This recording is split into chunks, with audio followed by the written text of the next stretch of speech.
guys. This is Julie. I'm with the Calhoun County Young Democrats, and tonight we have Pam Howard, who is running for Alabama House of Representatives, District 40.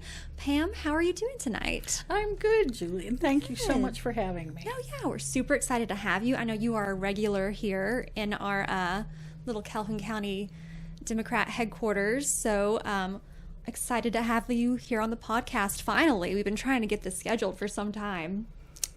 So we'll start off kind of easygoing. For those of us who aren't familiar, could you tell us what communities are included in District 40? Certainly. It's kind of gerrymandered, but it you includes... Don't say. I know, it's shocking. It is part of Pleasant Valley, Okay. all of Jacksonville, almost to Piedmont, White Plains, Oxford from 21 east to the Talladega line, so Friendship, McIntosh, Okay. all of that area, Mm-hmm. and then all of Cleburne County. Okay. So that is just a little bit gerrymandered. Just, A little. Just a touch. So you previously ran for this position in 2022. What do you feel is different about this time?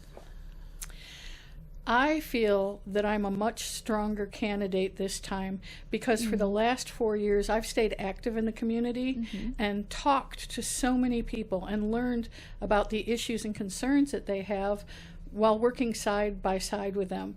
I think a lot of people who run for office, including and especially the ones who win, show up at election time and have lots to say and then disappear You never until see the 'em next again. election time. Yeah. And I have stayed busy in the community doing what I can do and meeting people and talking about their issues. And with that, I've learned. So I think listening has been the biggest tool to me improving as a candidate. Yeah, and that's actually a perfect segue into my next question, because you certainly are very, very busy. You have a lot of hands-on involvement in the community. Could you tell us a little bit about that, and how has working so closely with the community helped influence the way you represent these people?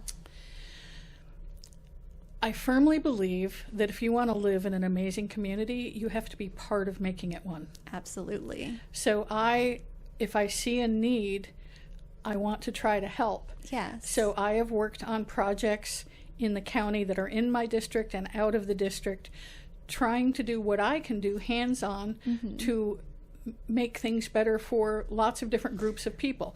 If there's a need and I can participate in it, I have a tendency to jump in. No isn't one of my favorite words. Yeah. I take great pride in, we restored the American Legion post in Jacksonville. Oh, okay. We are now a group called Great Things in Jacksonville. We're now working to restore the Jacksonville Cemetery, and the history I learn is amazing. Yeah. I worked with the Calhoun County Democratic Women, and for 2 years, every week we took meals to the COVID unit, and we got to meet the nurses and the doctors who were dealing with those situations. So through all of that, I meet people and I talk to them and I build Yes. relationships with them, but I learn what issues and challenges they're facing.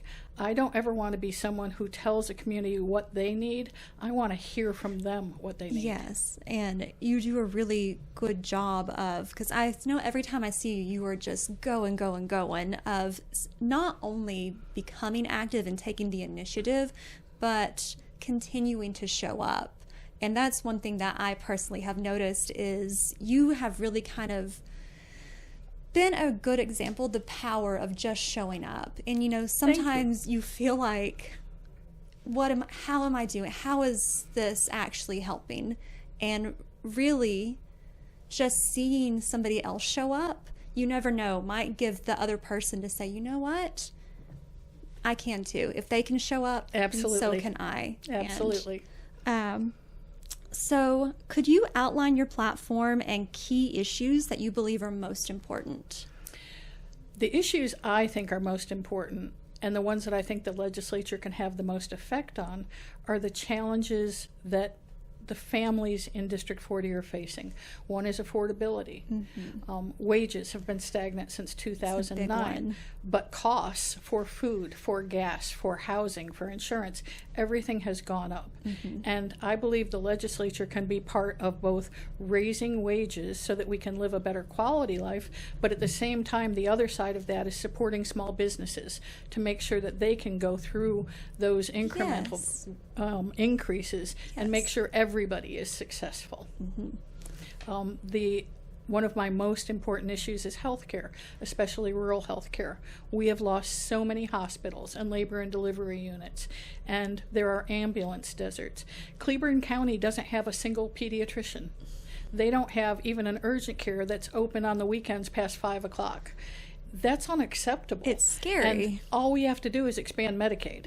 And then I'll back up just a little bit. When you lose a hospital, you don't just lose health care. You lose jobs. You lose tax revenue. You move away from becoming a community where new industry would like to move into because we can't have the infrastructure to be a place that they want to live. So I think that healthcare is at a crisis level in Alabama, and that would be a big priority of mine. Yes. The other one is education, public education. And several of the bills that the legislature has passed in the last several years have taken away funding from the Education Trust Fund. The tax cuts, which everybody appreciates, but that comes out of our public schools. The CHOOSE Act is taking hundreds of millions of dollars out of our public schools. And I don't understand why we don't have a lottery, an education lottery, because we spend money in Tennessee, Georgia, Florida, and Mississippi and support their communities instead of our own. And I think what we need to do is, if the legislature won't put it on the ballot, we need ballot initiatives, because I believe over 60% of the people in the state would want to vote on a lottery. So I would work hard for getting it on the bills one way or another. I think every single person I've ever spoken to has wanted a lottery. I don't think I have met a single person in my lifetime who has been against having a lottery in Alabama. And you don't have to play. You don't have to participate in it. But we would all benefit from it. Exactly. Yes.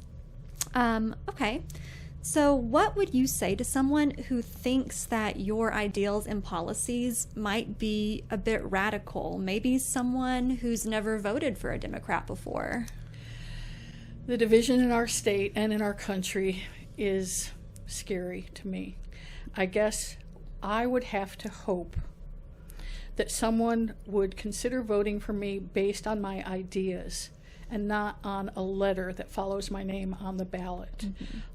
My ideas, like no one who works full-time should live in poverty. Absolutely. That rural communities deserve hospitals. That veterans deserve quality health care. That our government should be transparent and we should know where our tax dollars go. And that every child should have a quality education. Those are my ideas, and I don't think they're radical. I don't think they're radical either. I don't think they're partisan. I think every single person would want that for themselves. I have to believe that. Yes. So I would hope that people would consider voting for me, because that's where I stand, and that's what I believe in. And I think that if the government isn't working for the people, what is their purpose? Then what are we doing? Yeah. Well, Pam, thank you so much for speaking with us tonight. It has been a pleasure. Guys, if you're interested in any of our other videos, check out our channel. If you'd like to learn more about the Calhoun County Young Democrats, click our link below. And as always, remember, you are not alone.